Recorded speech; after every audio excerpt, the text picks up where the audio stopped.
João Fonseca joga as quartas de final da ATP 500 de Basel nessa sexta-feira, sextou com o jogo do João Fonseca, nada melhor do que isso. E para enfrentar o brasileiro, uma joia aí, considerado uma joia há alguns anos atrás do Canadá, Denis Shapovalov, que é o atual número 23 do mundo, mas já foi 10º do mundo. Então vai ser um jogaço nessa sexta-feira, jogo que acontece por volta de 11 horas horário de Brasília. E no vídeo de hoje a gente vai falar tudo sobre esse jogo, características do canadense, por onde se passa a vitória do João, a gente vai falar um pouco da carreira dele, tem aqueles cards que vocês estão acostumados, então muito conteúdo aqui no Auge das Quadras e mais, batemos os 6 mil inscritos, muito obrigado a todos vocês que nos ajudaram a atingir essa marca valiosa aí para nossa história, nossa pequena história aqui no YouTube, mas isso não significa que a gente precisa parar, então se você ainda não é inscrito no canal, se inscreva aí que vale muito a pena, eu te garanto, e ative os sininhos da notificação. Se você estiver vendo o vídeo pelo celular,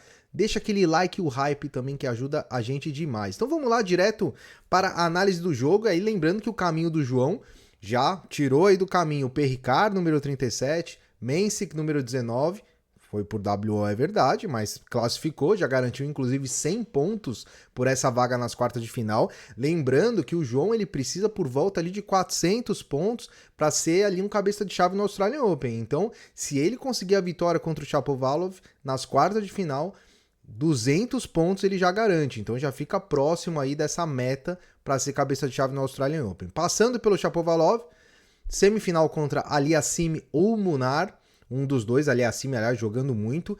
E numa possível final ele teria Fritz ou Ruud. Aliás, o Fritz, acho que o Fritz já pode até tirar o nome do Fritz daí, porque enquanto eu gravo o vídeo, o Humbert está sacando para o jogo. Então, olha aí uma zebra aí, ficando sem top 10 aí, na verdade, o ATP de Basel abrindo caminho para o título do João. Então, vamos falar sobre esse jogo que acontece aí, como vocês sabem, hoje ou amanhã, se você estiver vendo o vídeo. Na verdade, eu tô gravando esse vídeo na quinta, então o jogo amanhã, sexta, ou hoje, se você estiver vendo o vídeo na sexta, por volta de 11 horas de Brasília. É o terceiro jogo da quadra central, ele vai ser após o jogo, inclusive, do Aliassime contra o Munar, que é o possível adversário do João. Então, já anota aí na sua agenda, sexta-feira, 11 horas, sai um pouquinho mais cedo para o almoço, aquela coisa lá que vocês sabem bem. E quem que é esse tenista Denis Shapovalov? Não é Shapovalov, é Shapovalov. Ele é canhoto com backhand de uma mão, então já são duas coisas bem diferentes aí. E esse tenista aí, o Shapovalov, é o canhoto tradicional, é aquele canhoto que angula a bola, com aquele saque aberto, sabe jogar muito spin, é um cara completo e versátil. O Shapovalov tem um jogo muito perigoso, a gente vai falar mais sobre esse jogo. Ele tem 26 anos, 1,85 m e já conquistou 4 títulos nível ATP e mais uma ATP Cup, né, que muita gente considera também. Então ele tem 4 títulos nível ATP já, um cara muito vitorioso, estilo de jogo muito ofensivo, muito agressivo e com um ponto forte o seu forehand. O backhand dele é um dos backhands mais bonitos aí do circuito, aquele backhand de uma mão plástico, né? Ele consegue colocar muito efeito nesse backhand, então é um golpe longo, né? Uma terminação bem longa, então é um cara assim, é um jogo bem bonito de assistir, inclusive eu acho que vai ser um jogaço. Se você gosta de lutas, é o jogo certo pra você, porque vai ser uma pancadaria de lá e de cá, né? Os dois batendo forte na bolinha aí, e quem tiver mais preciso com certeza vai ganhar. Minha opinião, jogo 50-50. Me perdoem quem acha que um ou outro é favorito. Eu diria ali uns 52 a 48% pro João. Acho que o João tem uma levíssima vantagem, mas é um jogo bem difícil. Mas na minha opinião, um jogo contra o Mensik seria mais difícil do que esse jogo. Então eu tô colocando uma pequena vantagem ali pro João. Quando a gente analisa a campanha do canadense esse ano, tá muito bem. É uma ótima temporada dele. Ele teve boas temporadas no passado, né, quando surgiu, ele surgiu como uma joia, muita gente dizia que poderia até ser um futuro número 1, número 2 do mundo. Não chegou a tanto, mas virou top 10, né? Chegou a ser top 10. E ele tava nas últimas temporadas não tava tão bem, e esse ano ele tá retomando o bom tênis dele, são 26 vitórias e 20 derrotas. E no piso duro é onde ele se destaca mais. 23 vitórias e 12 derrotas. Inclusive, quando a gente falar dos títulos dele e das finais dele, a gente vai ver que o piso duro é a grande especialidade dele. Saibro, 2 vitórias e 5 derrotas, é o pior piso dele. Na grama, 1 vitória e 3 derrotas. E aí já a primeira grande característica dele. Contra a Top 10, são 3 vitórias e 4 derrotas essa temporada. São 7 jogos contra a Top 10 com 3 vitórias. Olha só, ele jogou... Eu vou pegar aqui contra quem ele jogou de Top 10. Ó. Ele jogou em Dallas, ele ganhou de 3 vezes de Top 10. Ele ganhou do Fritz nas oitavas, ganhou do Tommy Paul na semifinal e ganhou do Casper Ruud na final. Foi campeão em Dallas, batendo 3 Top 10 pelo caminho. Depois em Indian Wells ele pega o Alcaraz, perde de 2-0. Depois em Miami ele pega o Fritz, perde de 2-0 também. Em Madrid ele pega o Alex de Minaur, perde de 2-0. E por último agora no US Open, pegou o Jannik Sinner e chegou a tirar 7 do Sinner, hein? Olha, é difícil tirar, tá difícil hoje jogar contra o Sinner, mas ele conseguiu tirar um 7, então... Os últimos 4 jogos ele perdeu, mas na campanha vitoriosa de Dallas, que é piso duro também, ele conquistou aí 3 vitórias em cima de Top 10, contra a Top 20, 4-7, contra a Top 50, 8-12, e contra a Top 100, 19-16, então uma ótima temporada, inclusive com o título do canadense. Vamos falar um pouquinho sobre as características do jogo dele.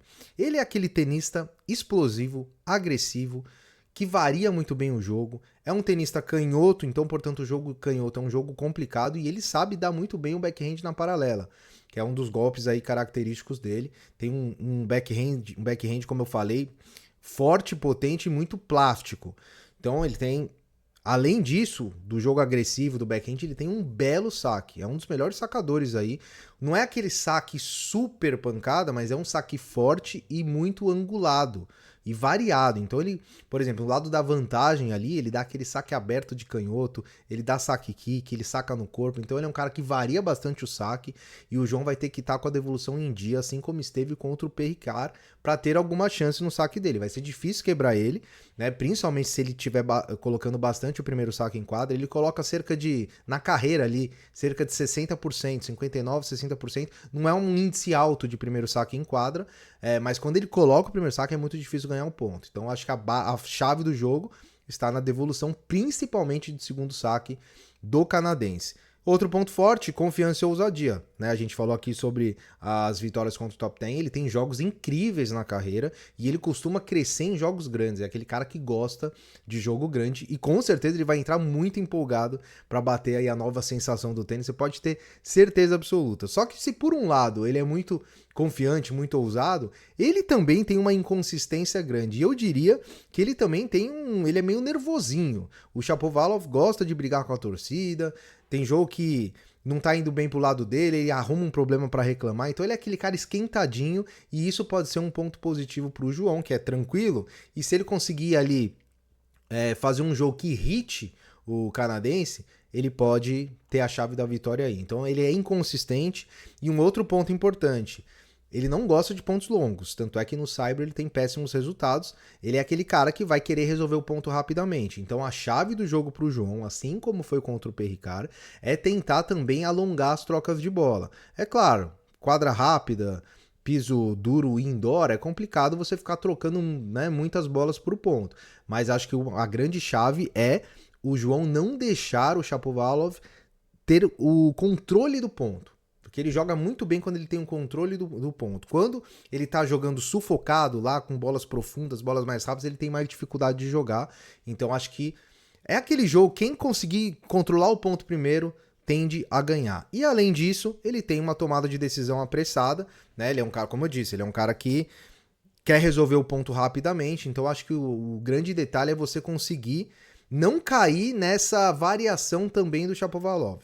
Ele é um cara que varia muito o jogo, sabe dar deixadinha, sabe subir a rede, ele gosta desse tipo de jogo e esse jogo é ruim pro João. A gente já viu em outras ocasiões o João tendo dificuldade contra tenistas assim, então também é um jogo perigoso por isso. Quando a gente fala aí em finais ATP, veja só, ele conquista o seu primeiro título em outubro de 19, ainda muito jovem, contra o Krajinovic, em Stockholm, piso duro.